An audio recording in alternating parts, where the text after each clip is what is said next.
Hi, it's Dame from Dame's Place. I thought I'd do a little video. I asked for some suggestions if anybody would like me to talk about anything. I try to tell stories about what I saw in the places I worked and the life that I led. My family has a very different background, two sides of the family. A lot of people go through that. A lot of people have one side of the family is one way and the other side is the other way, whether that's because you're from different backgrounds, an Irish family and a German family, an Italian and a German marry or whatever. I'm Mexican, a person from Mexico marries an Italian, whatever. It could go like anywhere, when your two sides of the family are different. So I like to see things like that because as Americans in this country, and I feel like all countries that suffered colonialism, those people that came mixed with everybody here because they didn't come to the shore necessarily with war on their mind because many people were just sent somewhere else. Kind of like now, we see people that have come here that have just been sent somewhere else because their country was so war-torn, and whose policies were those that created that situation. So we have always had that throughout history. So I'll tell you what I see about mine. And when I asked that, now, could it be a job I did? I worked in a prison for 15 years, a hospital for about 5. I learned to be a bartender young at an Italian restaurant for a guy named Joe Maroney, and his nickname was Trigger. Sometimes I called him Trigger, sometimes I called him Mr. Maroney, and sometimes I called him Joe. But he was like my godfather, and he took really good care of me for a long time. He kind of got, in the end, he suffered from, I think he had Alzheimer's in the end, so I didn't see him. He ended up passing away at the Batavia VA, at the Veterans Home there. But he was my boss until I had my daughter and resigned and just didn't bartend anymore until she was a couple of years old and circumstance I had to go back. But I worked there for about a decade. So I learned a lot from him. He and his friends just were really, it was like a Bronx Tale working in this. It was a little, like a mobbed up place in between Rochester and Buffalo, and it was a good spot to meet. It was at the mall, which is it looks like this haunted mall now. It was on like a creeper video, but back then it was like decent-ish, it was a dark place, kind of reminded you of Vegas when you walked in. As the bartender, I had to watch the doors when people walked in. They could walk in from the mall. You're going to look up there. That's going to be to your right. There's a mirror in the circle ceiling above. It's a round bar, half round, half moon.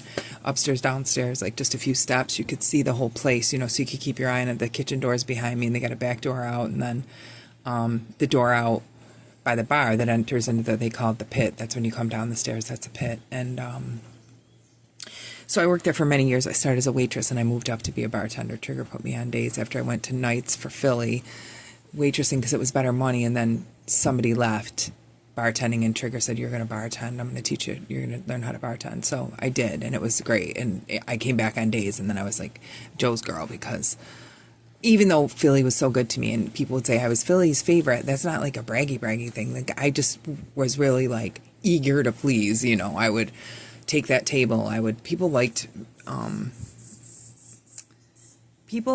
jokes that, back then you could really, it was a lot more waiting on people, especially, I knew what they liked. And if you do that when you wait on people and, you are, rewarded for that. So, anyway, how does that relate to McKinley? Not much, very. So I got the McKinley record. Oh, and so I always just did a lot of research. My grandpa was a writer. My father was a writer and an artist, and he also worked regular hardcore jobs furniture refinishing, and he could build your body back on your car. He could do any mechanical work, stuff like that. He was a polymath too. Built guns, built bows and arrows, carved, did, everything, you name it. So these are my notes on McKinley. I'm going to get around to the subject of, I just was surrounded with smart people a lot that talked a lot about different things. And your best way to learn about a subject is the other ways around it. Maybe not, you don't go into why was President McKinley banged, okay? I don't know what they would tell you, but I'll tell you, what I found out in the sort of the way around. He was banged on 9/6/1901. That was at the Pan American Exposition in Buffalo, New York, and he died on 9/14/1908. Now those dates are a little odd because there's a lot of things in history that you could go to in that little window of time that have happened throughout our history. The Attica riot was during that time. 9/11 was during that time. You know, I'm not sure what the symbology is of that, but believe me, it's there. So he was shot at the Temple of Music on the grounds of the American Expo. This guy, I'm not going to attempt to say his name. We're going to call him Leon. Leon Frank Zoja, I don't know, it's a Polish name. He was a Polish American. He was born in Detroit, May 5th, 1873. He came from a family with 8 kids. They moved from Alpena, Michigan to Posen, Michigan to Natrona, PA. He worked at a glass factory. At 17, they moved to Cleveland, Ohio, and he worked at the rolling mills. Okay, this is the man that they said was an anarchist that shot him. He had... Okay, so he had all those brothers and sisters, and they worked hard. His mother was a Nowak, I think, and his father was that name. Oh, look, maybe she's going to come and get something to eat. Hear the hummingbird. I'll be quiet. Let's see if she comes in.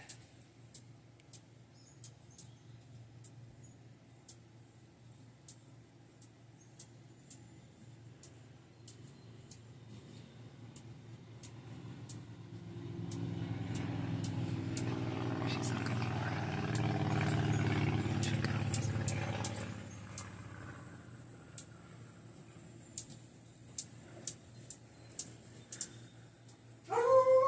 oh boy.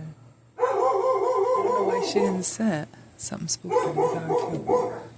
Bjorn, Bjorn. Good girl. Okay, shh. Okay, good girl. Okay. So, she'll stop that in a minute. So, when I looked up the Cleveland rolling mills, I'll put a post up. I put one up on Instagram, if you look on Instagram. That just as screenshots. If you stop those in screenshots, my screen, I know it's so annoying. I can't figure out how to make them hold longer other than a post. You know, my phone, I apologize, okay? But screenshot them. Or ask the question of who was he and look into his background. Now, McKinley's wife, I did a post on her. Her name was Ida, and it says they were really in love. They were a good couple. She was much younger than him. She had epileptic seizures and stuff. Not much, but I mean, quite a deal.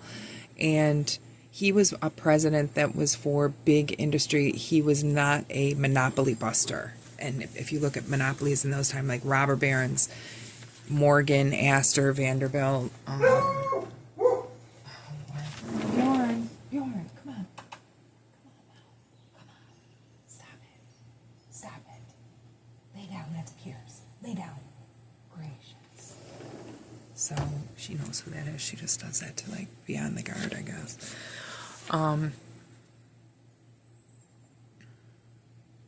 Okay. So those rolling mill strikes that this guy that did that, Ida's from Canton, Ohio. Now his family, this guy, has lived in Ohio, and he's worked hard, and there's a depression, not a depression, but like a crash or something. This is before Wall Street, I believe, in 1893, that, what did they refer to it as? A panic or a crash, 1893. Anyway, so as I'm looking into it, I look at this Cleveland rolling mill here. And they were on strike because the workers weren't getting paid what they should have been. There was horrific conditions. The company reached its peak in the 1890s. Major production of iron ore, which they said was the Bessemer process, which Horatio Spafford's my grandpa 4 times up the line, the senior. The one with Jerusalem and the American colony is an uncle, his son. They created the iron ore process 30 years earlier, but they sat on it. And he has letters to James Madison, Thomas Jefferson. They were all down with a different program than he was, but he didn't know it because they're telling you all the things you want. This is going to be this kind of country. We're going to get the patent laws. We're going to do this. We're going to do that. They really have no intention of doing any of that. It's just going to... You're just going to give that information, and they're going to use it as they will. And he wrote about that. Horatio Spafford wrote about all of that, about the patents, and it was garbage. And Noah Webster's writing to him, asking him for money to create the Webster's Dictionary, because everybody was speaking their own language. We need a dictionary, not because they don't have a language, because nobody's speaking this. So you're going to make this kind of almost like a Creole the English dictionary is. It's not proper to Old King's English, and it's not the dialect of Creole, or where, Narragansett, whatever languages, Algonquin, Iroquois, Seneca, Mohawk, everybody had their own languages with perhaps something, a thread through the middle so you could make your way through it. But a dictionary, that was for the new people coming, just like the gazetteers were for new people coming.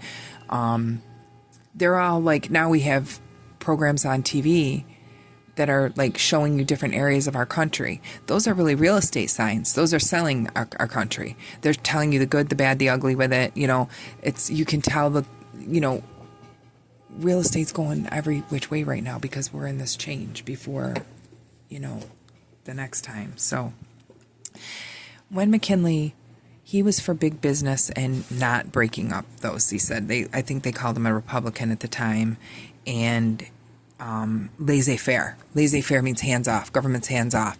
Roosevelt is the under guy, and he is apparently not there. I had read he was there, but prior to when I looked everything up again to refresh my memory last night, Roosevelt comes from Vermont. He's at a hunting and fishing speech up there when McKinley's, and he lays for 9 days dying. This is at the Pan American, where they've got it lit up. Look at the Pan American Exposition and the lights. The buildings lit up. The stones lit up.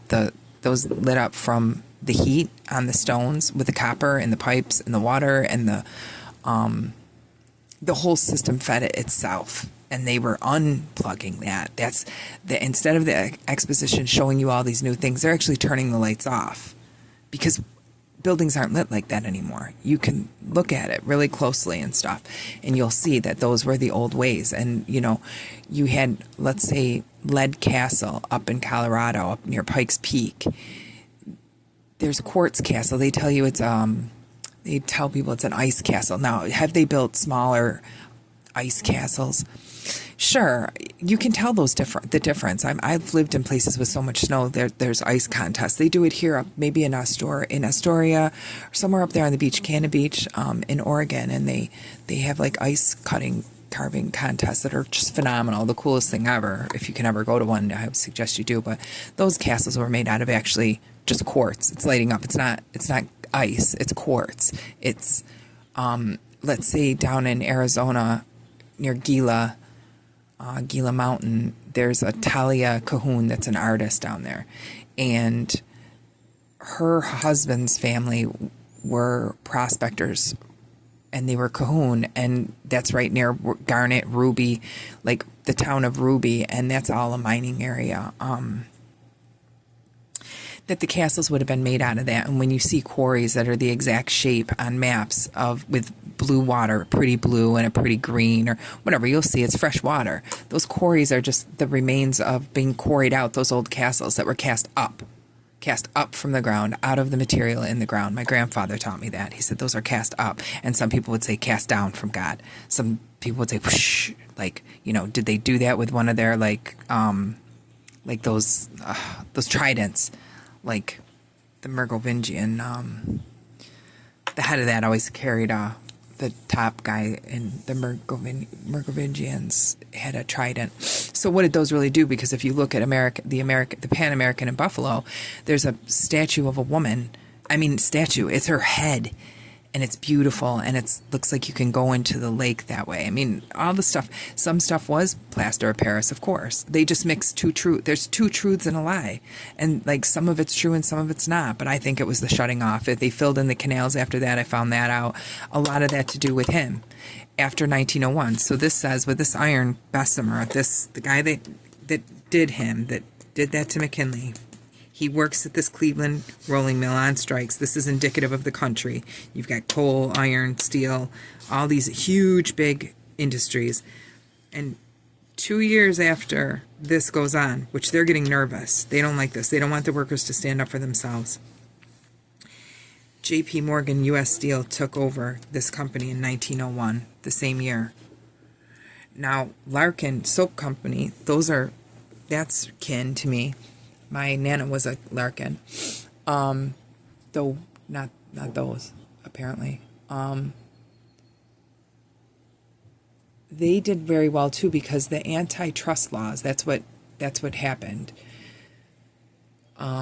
that Roosevelt wanted to push antitrust laws so that it wouldn't be robber barons owning every aspect of coal, every aspect of iron, but the truth of it was he was just collecting all that. Just like, everybody's worried about standing 6 feet away from one another. Wow, what did your portfolio look like? Where'd your grandma's house go to when you needed to put that in for her to sign it off because she was going to a care home?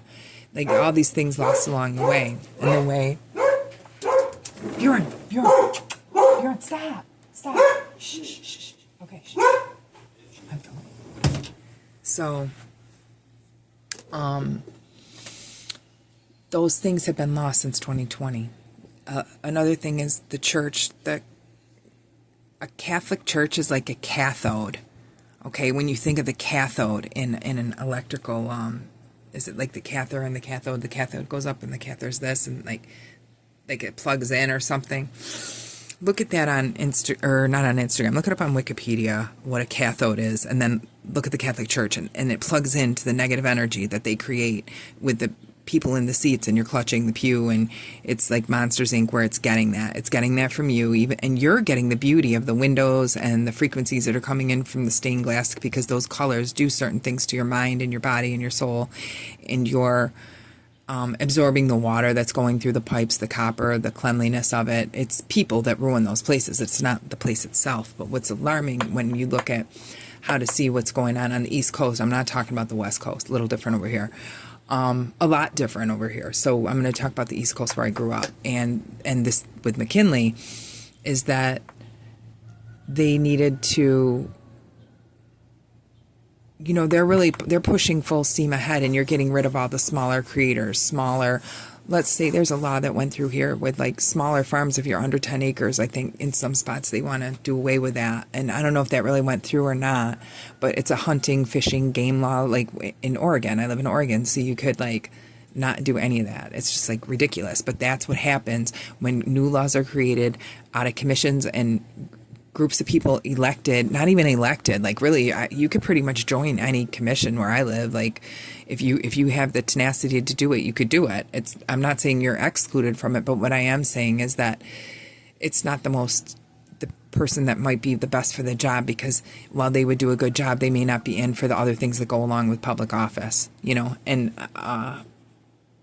at the time that was going on as well. And they're putting, McKinley's put forward as the president. It's not like, oh, look, they're putting these guys forward and pretending it's a system that like we all could just try harder and pull yourself up by your bootstraps. I don't know that that's the case for everybody. And I don't know what the deals are, but I can tell you that about Horatio, they wrote that he had a bar tab and that he owed that money. And that, if you look up Horatio Spafford Sr. and read what they wrote about him, like he wasn't good with his money. All those things they promised to pay him and didn't. He used his own money. He was trying, they say, a library, he got a library. All he wanted was a library named for him. He gave them all the books for the libraries because he wanted everybody to be able to read, and he felt mechanical knowledge for people was very important for them to understand the mechanisms of how the world worked and the machinery and such, which, as well as growing and your cycles like that. That's not what they were going for. They were going for like Larkin Soap Company. They did well after that because they did direct factory to the person. Okay, it was called factory to family, and they mailed it in bigger quantities to you. And if you were a woman that wanted to make a little money on for yourself back then, you're not really having a ton of jobs. This is the late 1800s. You could buy a box of Larkin soap, and you're going to get a case of it. It's $10, and you're going to get a case of however many bars, more than that, and then you're going to sell them for $1 each. Okay, and then those people are going to that midstream, like before Avon, before the candle companies, before Amway. That he's doing that, and they're fronting you the product, and then if you sold enough product, you got a beautiful secretary dresser. And if you look at the Larkin Soap Company and the art they used, Carey and Rumsey, which are highly involved in the Pan American Exposition. You see, they were in I didn't make that clear. Larkin had a building across from the Temple of Music that looks identical to it that was called the Ethnology Building or something, and they put their soaps, and I don't know if they had people like on the outside, but it was set up like living rooms, dining rooms, your setting room, whatever they call them then, because you had so many rooms then for entertaining people and stuff. And it was very like shishi to go in there and see all the things you could buy from them. And I believe that they just bought out other companies that had things. Do you know, like he moved up from selling the soap to then incorporating other things, but you see you're getting all these things. The trusts don't own everything. So they were having better times, I think, getting their products. Now for their advertising, they had their own printing mill right in Larkinville. It's Larkinville now, that area, and they had hydraulics and a tunnel system that went all over the city to their house at Larkland, all the way to Lake Erie. The tunnel systems go everywhere. People think Love Canal's the only one. No. And they made the deals to close those canals, certain canals that, for whatever reason, with this business change, which actually was tightening up, and that was what was leading us to World War I, because people here in 1901, they're kind of slapping everybody and saying, we're going to do away with this. And Teddy Roosevelt comes out with more of a socialist type of, he's now an environmentalist. He has lost his family. His wife and mother died the same day, like 12 hours apart. His mother of, let's say, typhus, and his wife of cholera, two different things, but the same day. And they said he went out west to like find himself after that. He was so upset. And it was February 14th. And I can't remember what year, 1884 or something. I can't remember. And he, then they said he came back here. He was governor of New York State, and they thought he was getting too powerful. So they thought, this is what they write. This is what they write. They didn't like his politics. He was so progressive, they said, that they sent him to be the vice president of the United States under McKinley. Okay, so they're putting him forth, and then we've got that happens to McKinley, and the whole system kind of goes from that to this next one, which seems better for the people, but whether it was or not, you'd have to research that more. I don't know. I know that for Larkin, though, for the soap company, it was much better because it just expanded them. They were just shipping their stuff on barges, and it gave them much more reach. A lot of the granges in our country were created with they had like an agricultural postal route, the free mail route, the rural RFD, rural farm delivery, RFD, because I once thought it was Rochester Fire Department, RFD, Rural Fire Department, and those went to granges all across the country, especially out here too. The granges are beautiful buildings. If you've got some near where you're at and you can buy one, man, I would. And if not, go see it and take pictures, because that was how they set up a lot of America, in my opinion. And that's a lot of getting your products and, what you have to the different places. And now we have Amazon, so it's like everywhere, and it's a different time in that way. But the fall of Larkin was when people started opening up, like Sears and Roebuck was a mail order catalog as well, Montgomery Ward's. So they were getting that stuff shipped to you through those ways. But then it changed as towns grew, and they started doing Main Street shopping and local shopping, which was great. That was, people loved being able to see what they were buying before it came in the box. But Larkin had a good return policy and stuff. That's why they did very well. They're still there. They're still Larkin Commerce, but they've changed. But have they? You know what I'm saying? I'm not going to get into the ins and outs of it. There's a museum there. I think I posted on it. I definitely have. If you go through my Larkin posts, I usually post them there to look, and it's very interesting. They tore down their famous Frank Lloyd Wright building that said, and a fire could never go through it, and someone set it on fire and it was done. But they had already donated that to the city of Buffalo. But if you look at that building, it would be like, why would you ever set that on fire? Why are there Roman ruins? Why do people pay billions of dollars to go to Greece to sit on a pile of rubble?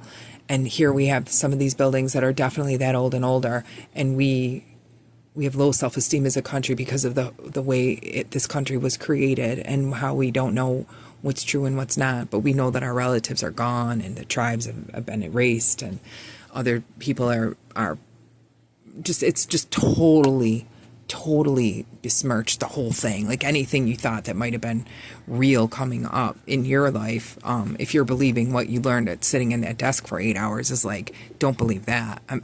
Finding out that I didn't succeed in not understanding their magicianry is, I graduated, but I hated school. It just, so many things didn't make sense. And now we're so blessed to be living in this time where we find that out. But definitely it's like of no, another thing is with McKinley. Okay. Roosevelt was at Silver Lake before that. Am I still? Oh yeah. Okay. That's just, what the heck? I could see something moving there. It's wild. He was at this place called Silver Lake, which should have been probably part of the Finger Lakes, but they don't count it as one of them. Silver Lake, I'm sure it has something to do with silver mining, but all those lakes have tunnels between them, a lock system, canal system, when everything worked right. And I think everything worked right much later than they say. And some things are going to be filled in and some things weren't. You know, everything was definitely not as they say it. And I have an uncle, Reynolds Cahoon, that goes back to Joseph Smith and Palmyra, and when they were saying they found the golden plates and that whole story. So that's really just happening where I'm from, and there's plenty of natives there. There's Egypt Road near Bristol. I'm at Bristol Ski Resort. If you look at that, look at Egypt Road around there. I mean, these were all road names and things. Everybody's not on, like, they're just, this is nonsense about how they said it happened. And truthfully, that's what we're seeing now. It's a change. It's not the same. And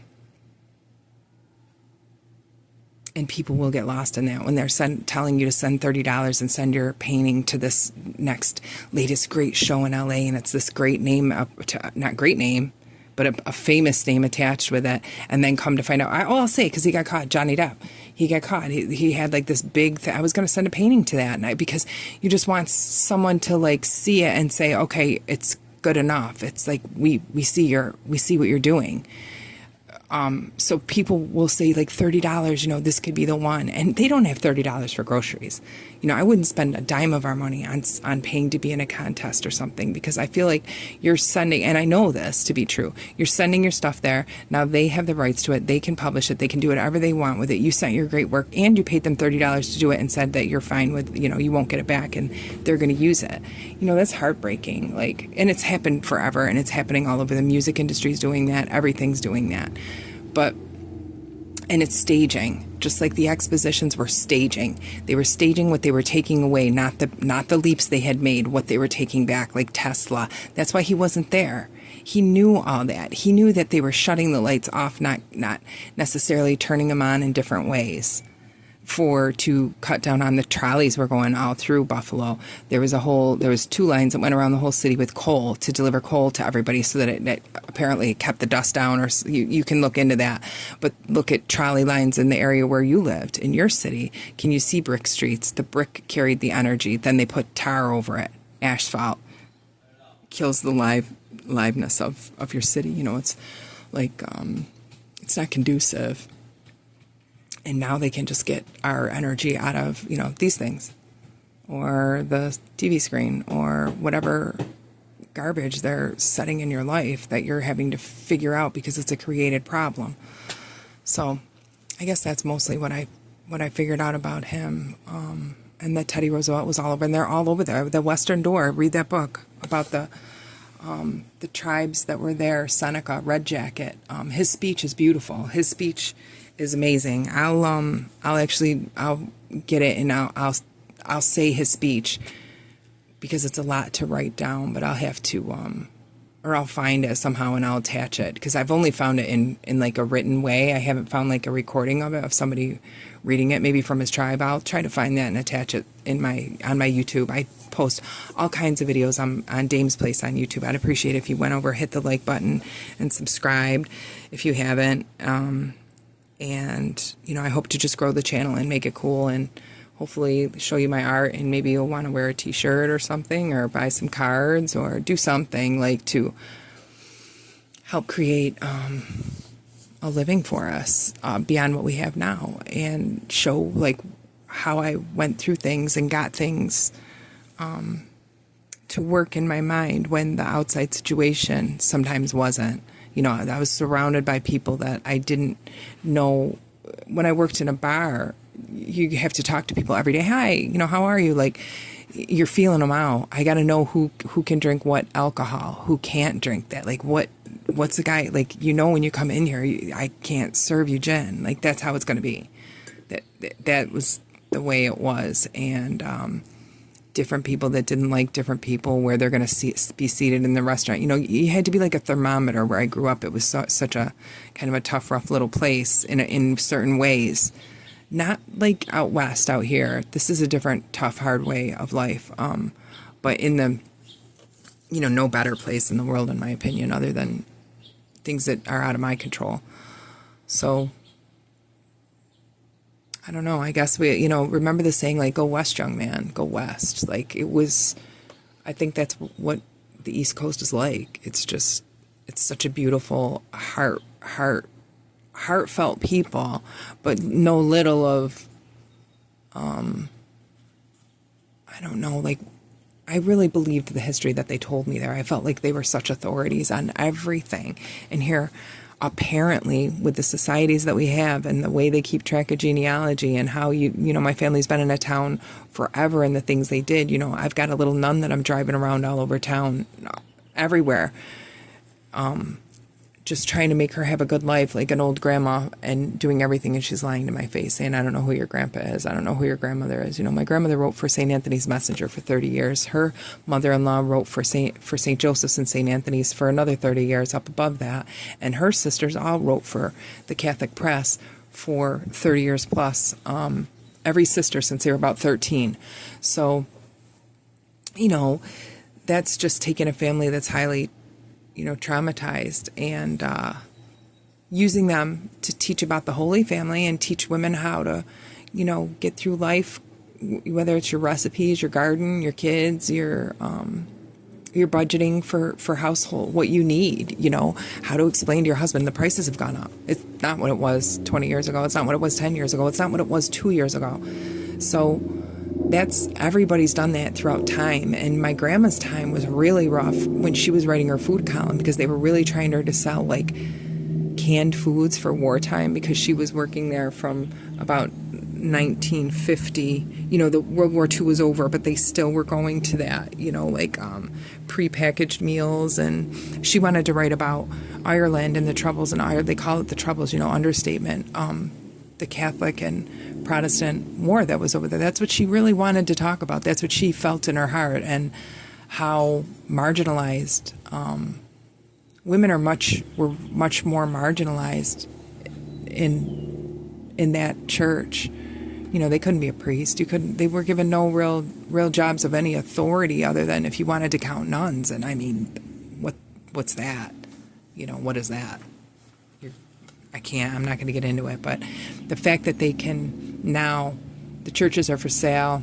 Out here, it's not that you don't see a Catholic church on every corner, but back east where I'm from, there's a Catholic church on every corner, and Buffalo is one of the places that there's a lot, and they have a huge diocese amount of money they owe for a lawsuit for the abuse that they committed against their citizens all over, everywhere, everywhere, but for sure that county, Erie County, owes a lot, that diocese. And here they are selling the churches with these like deed agreements that you can't serve alcohol at them, so people can't turn them into like places to get married and do the wedding and stuff. So you have to follow certain canon laws. I guess they get people when they buy them.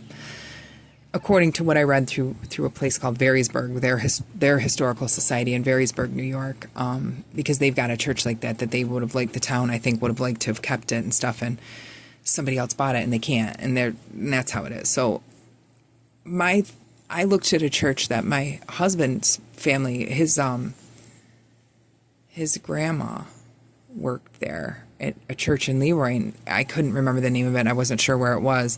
And I went to look up another church there that I thought that I'd gone to a funeral at. And he was our principal, my school principal in middle school, Mr. Bradley. And he was such a nice guy. And I'd gone to his funeral in mid-90s. And I was like, what was that church? It's on the way to Rochester. What was that church? And we couldn't remember the name of it. Let me tell you what, there's not a name on it. And you're going to find that with all the churches that they close when they, I'm not saying anything happened there. I have no idea about that church specifically. But if there's churches that had a name on them that you went to, that school or that church, now it doesn't exist and it's off the map. It's just off the map, like it never happened. Like, that's why there should be markers, places at least, to remember that this is where my grandmother told me this happened, or this, this is where I went to school. I know that the world changes all the time, but when they're convicted of crimes like that in Buffalo, those churches, before they burn them all down, because I've seen ones burned down, I hope that somebody thinks to keep a record of it, of where these things happened, so that they may not repeat themselves. And it's just really a reformulation of the Catholic Church now. That's going to be the Church of Bethesda. They're going to go with Mary Magdalene, worship of that. Like, that'll be more it's going to be the way they're going to go into things to try to clean up what they've done, which,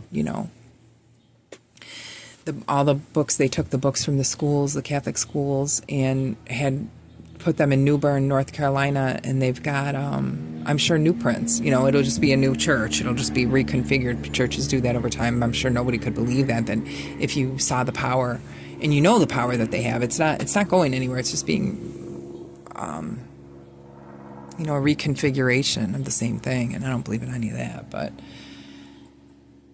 I do believe in people, and I believe that people can have jobs and work in bad places and not be a bad person. I don't feel like I was a bad person when I worked in the prison. I felt like I did the best I could for everyone I could help, whether it was girls running to me from their office for the problems they were having with guards and with other civilians, or with an inmate. Sometimes it was like that. It just varied. Guards would come, they needed help, they got a sergeant that they can't get along with. You've just got like real big employee problems I got a guy in one tower and a guy in another tower, and the guy, to get to his job post, has to walk by the other guy's tower, and he's leveling the gun at his head, and it's a catwalk to get up there, and he's afraid he's going to get shoved off the catwalk, and he's only got like maybe he had like a year or two left to do on that bid, because those tower jobs you got to have a lot of time on the job to get a tower job, and the other guy wanted it. And I think there was a friend or something, that was going to bid it with more time, So it was one of those, like, maybe if this guy takes a slip and fall, then I'll be up for that bid, because my seniority date puts me at I get my first bid. I mean, we had guys with that kind of time. We had guys that were there in the riot, and we had guys with lots and lots and lots of time, guys that stayed over. They could have retired at 25, and they're still staying, they're still working because they got a divorce payment they got to make, or just because they don't care. There was a guy that worked there from the riot, and he also had a part-time job at Tops.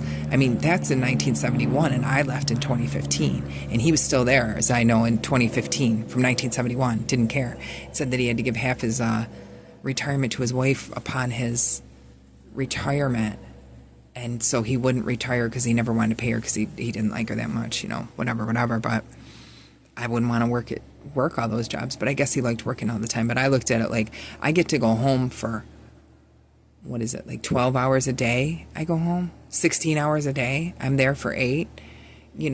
I know I got to get up and drive right back in and punch in to the prison. I don't know how people do it and go to another job. Although I did, I'm like, I don't know how they did it, but I did it. But my jobs seemed more fun. Like, I was going to bartend, and I had a bartending night, or I picked up a shift waitressing at a little restaurant in Batavia for a hot minute. I did that, and I'd pick up anything I could do, If it was catering, making soup to bring into work, that paid for my groceries. One day's soup paid for all my groceries for the week. I'm good. Like, I can do a lot with that. And if you work somewhere where you can do that, it's worth asking everybody. If they come in, hey, would you guys want to have soup on Fridays? I'll bring in a vat, big pot of soup. It's going to be $10 a head, and everybody gets soup in a roll. And $10 may not get you there. It should get you there, though. You can make it so that it's not as expensive. That would just cover what, I didn't make a lot of money, but I made enough for my groceries. So like, I doubled up. So if you double up and do a batch for you and then a batch for work, that should pay for all your ingredients, and it's just your time, and who cares? And then people are happy and they like to see you at work. It made my life go a lot easier there. Because of that, because I ran the Christmas party for the lieutenants and sergeants, and in our little our little like group. It wasn't like out of like, they do fancy parties like here, there, and everywhere, like Samuel's Grand Manor, Salvatore's, I don't know, different places. I didn't go to those. I'm just talking about at work, at lunch. We would have a little Christmas luncheon or a birthday luncheon, and I would make sure that I brought a crock pot full of meatballs and fresh rolls and sauce and mozzarella. Everybody could have meatball subs, or I'd make lasagna, or, everybody really wanted sauce and meatballs all the time. That's really basically what everybody liked, because I made good sauce. I put pork in the sauce back then, but I don't eat pork now. I suggest you don't either. I wouldn't eat any meat anymore, but you can do what you want. And you can make a great marinara sauce that tastes just as good as beef sauce any time of the week, anytime. It's delicious. Put more basil and oregano in it. You'll love it. So I guess that's it. I'm still looking into McKinley. So it was like such a deep subject, and I find out like, it had to do with the iron process, and it's with railroads and the canals shutting down, the railroads getting more business, the trolleys shutting down. they want car insurance. You know, when they went from trolleys, I have a grandpa that worked in an insurance company. I called that insurance company, him and my grandmother, these same people. These are cahoons though. And Sam and Gert were selling insurance for this company that was selling insurance to carrier cars. People that wanted to drive their own cars to pick people up in livery service instead of taking the trolley. So you didn't want to ride the whole trolley line. It was like a step up. Like you could get a livery service, and then it's kind of like a taxi cab. So that was going on. So it's just kind of like recycling, recycling, recycling. But I suggest you take pictures where you are of everything that's around you. And say less on any Facebook. I say so little unless it's one that I really know that I don't care about, that anybody could have the information. But, you know, I'm not telling people where the hidden springs are or where the ledge is that we can see to the lake or something like that. You know, those are kind of things that maybe you don't want to tell everybody where those things are. You think about that because they don't tell you.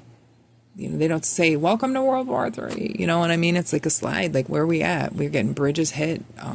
Food shortages, like all that. I don't need to tell you. I don't want to be a doomsday scroller or anything. You know, that sucks. But it is the change, and it's going to a different way. And, you know, we're alive. Make it the best you can. That's my, make your life the best you can where you're at. Do all you can. And know that it's not you. It's not you. Just keep it straight. And I don't know.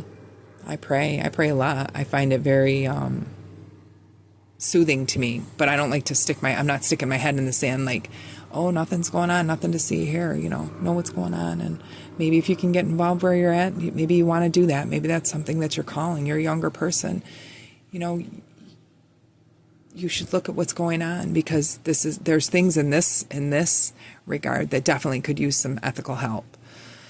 All right, well, you enjoy the day, and it's summer, so go to your local farmer's market. Your fruit stands on the side of the road, give those people your money. And you don't know what to do with it yet, that gives you something to look forward to this summer. You can make, I've got some kombucha going. Let's see.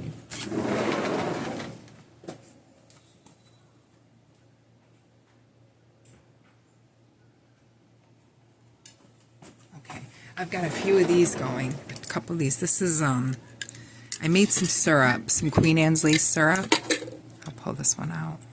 I did a video on it before, but maybe you didn't see it. That's Queen Anne's lace. And really, you can hold it like this, so that this little, you kind of like bunching it like this. I don't know. That's what the kids do, that thing. But you just cut it here. You're going to snip it here, and then all you want is the flowers. I'm going to make this strong. They say it's kind of bitter, but I don't care, because bitter medicine is really good for your stomach if you have any stomach issues. If it's bitter, it's probably going to help you that way. But if you want it sweeter, just cut the green part off. They say it's a little bitter. I made some syrup and showed it. If you go to a last video or two in the last couple of days, I did a syrup. I've got 2 of these. I'll fill them up halfway like this. My water's filtering, and then I fill this up. And it'll sit in the sun today, and then well, I boil it, and then it'll sit in the sun. I boil the water, it filters, then I boil it, and then I'll pour it boiling over this. And this was boiling when I put it here. And then I'll let it sit in the sun for the day. And then I will strain it, add sugar when it's hot, and that'll sit on the counter and become fizzy. This will get like, it'll turn into kombucha. Get a little recipe for kombucha, simple kombucha recipe. And within a week, this will get fizz in it, and it'll be a nice fizzy drink instead of soda pop, which is no bueno for you. And I drink a lot of it. I have all these bottles that I water with. I'll show you. You can hear them in the mess. I mean, I drink a lot of it, but it's not good for you. So I'm trying to make more of these. So I've got this always sitting around. All right, well, have a beautiful day, and I hope something helped you. Peace.